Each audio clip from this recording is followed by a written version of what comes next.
Praise lord. దేవునికి మహిమ కలుగును గాక. మరి మీకందరూ కూడా ఈ యొక్క ఉదయకాల సమయమున యేసుక్రీస్తు నామములో శుభవందనాలు తెలియజేస్తున్నాను. ఈరోజు పరిశుద్ధ గ్రంథమును మనము చదువుకొని ధ్యానం చేసుకుందాము. నిర్గమకాండము 15వ అధ్యాయము 26వ వాక్యాన్ని చదువుకుందాం. నిర్గమకాండము 15వ అధ్యాయము 26వ వాక్యాన్ని చదువుకుందాం. ఇక్కడ మనం గమనించినట్లయితే ఒక మాట రాయబడింది, నిన్ను స్వస్థపరచు యెహోవాను నేనే అనేను. దేవుడు ఉదయకాల సమయంలో నీతో మాట్లాడుతున్న వాక్య భాగం ఏమంటే, నిన్ను స్వస్థపరచు యెహోవాను నేనే అని దేవుడు తెలియజేస్తున్నట్లుగా మనం చూస్తున్నాం. నేను నిన్ను స్వస్థపరచు యెహోవాను నేనే అంటున్నాడు. మరి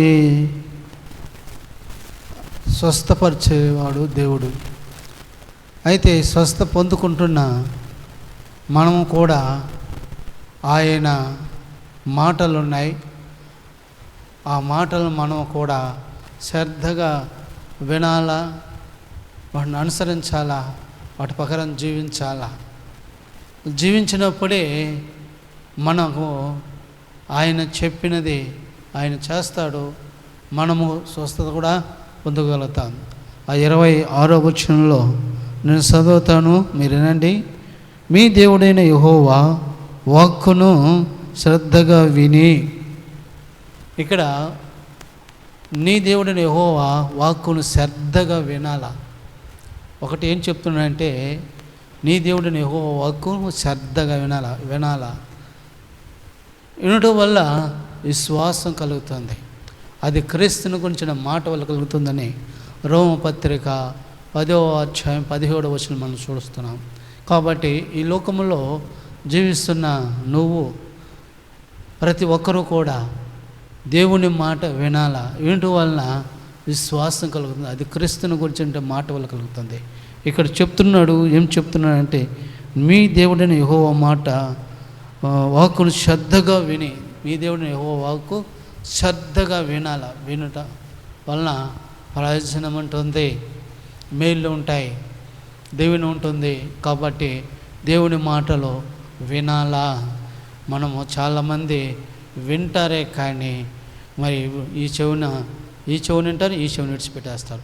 అని వినే వాక్యాన్ని, దాన్ని మన అంతరంగంలో, మన హృదయంలో ఉంచుకొని ఆ ప్రకారంగా జీవించినప్పుడు దేవుడు మనల్ని దీవిస్తాడు,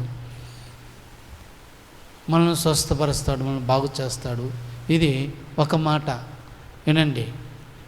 నీ దేవుడిని యెహోవా వాక్కును శ్రద్ధగా విని అన్నాడు. రెండోది మనం చూసినట్లయితే, ఆయన దృష్టికి న్యాయమనే అంటున్నాడు. ఆయన దృష్టికి మనం ఏం చేయాలా? న్యాయమనే చేయాలా. ఈ లోకంలో జీవిస్తున్నప్పుడు మన జీవితాలలో మనము దేవునికి న్యాయమైనదిగా మనం చేయాలా, న్యాయంగా జీవించాలా. అది ఈ లోకంలో జీవించే జీవితము న్యాయమైనదిగా ఉండాలి. చాలామంది అన్యాయంగా, అక్రమంగా, అనేక రకాలుగా జీవిస్తున్నారు, నడుచుకుంటున్నారు.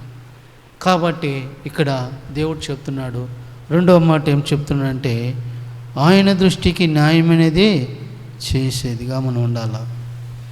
ఏమేం చేయాలా? ఆయన దృష్టికి న్యాయమైనది చేసి. దేవుని దృష్టిలో మనం న్యాయంగా నడుచుకోవాలా. అది రెండవది. ఒకటి, ఆయన దృష్టిలో మనము ఆయన మాటలు వినాలా, మరి ఆయన దృష్టిలో న్యాయమైనది చేసి. తర్వాత ఆయన ఆజ్ఞలకు విధేయులై ఆయన కట్టలను అనుసరించి నడిచినడలా. మూడోది ఏం చెప్తున్నాడంటే, ఆయన ఆజ్ఞలు ఉన్నాయి. ధర్మశాస్త్రంలో 10 ఆజ్ఞలు ఉన్నాయి. 10 ఆజ్ఞలలో దేవుడిచ్చిన ఇశ్రాయేలీయులకు దేవుడిచ్చిన ఆ ఆజ్ఞలు అవి. ఈరోజు మనకు యేసు ప్రభు ఇచ్చిందంటే 2 ఆజ్ఞలు. ఒకటి, నీ దేవుడైన యెహోవాను, నీ దేవుడైన దేవుణ్ణి ప్రేమింపవాలని, నీ హృదయంతో దేవుణ్ణి ప్రేమింపవాలని ఉంది. మరి నిన్ను వాళ్ళని పొరుగు వాడిని ప్రేమించవాలని చెప్పి మరి 2 ఆజ్ఞలు ఇచ్చాడు. కాబట్టి ఆయన ఆజ్ఞను మనము ఏం చేయాలంట? ఆ ఆజ్ఞలకు విధేయులై ఉండాలంట.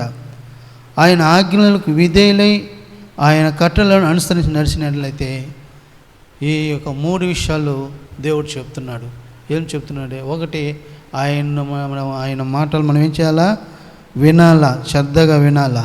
ఆయన దృష్టికి న్యాయమే చేయాలా. మరి ఆయన కట్టలను లేక ఆయన ఆజ్ఞలను మనం ఏం చేయాలా? విధేయులై తగ్గించుకొని మనం ఎప్పుడైతే ఆయన దృష్టిలో మనము జీవిస్తామో అప్పుడు ఏమంటున్నాడంటే, ఐగుప్తీయులు కలిగజేసిన రోగంలో ఏదియో మీకు రానియను, నిన్ను స్వస్థపరిచే యెహోవాను నేనే. ఐగుప్తీయులు కలిగజేసిన రోగంలో మీకు ఏది కూడా రానియను అంటున్నాడు. నిన్ను స్వస్థపరిచే యెహోవాను నేను అంటున్నాడు. కాబట్టి ఈ ఉదయకాల సమయంలో ఆయన మరి ఆజ్ఞలు, ఆయన మరి వాక్కును శ్రద్ధగా వినాలా, ఆయన దృష్టికి న్యాయమైన చేయాలా.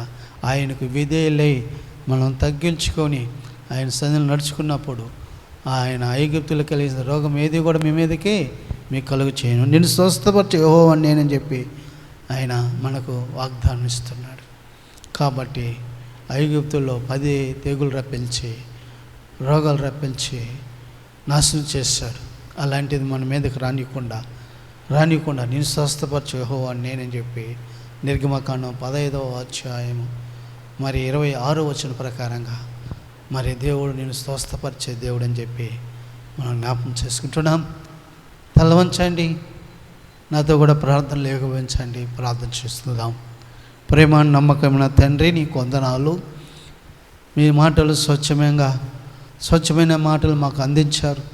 వాటిని స్థిరపరచండి, బలపరచండి. సాతాను ఎత్తుకుపోకుండా నాయనా మీరే కాపాడండి, భద్రపరచమని సాతాను శక్తులను లేస్తున్నామని లయపరిచి ఘనత ప్రభావం మీరు ఒక్కరు పొందుకోమని యేసు నామమున ప్రార్థిస్తున్నాను తండ్రి.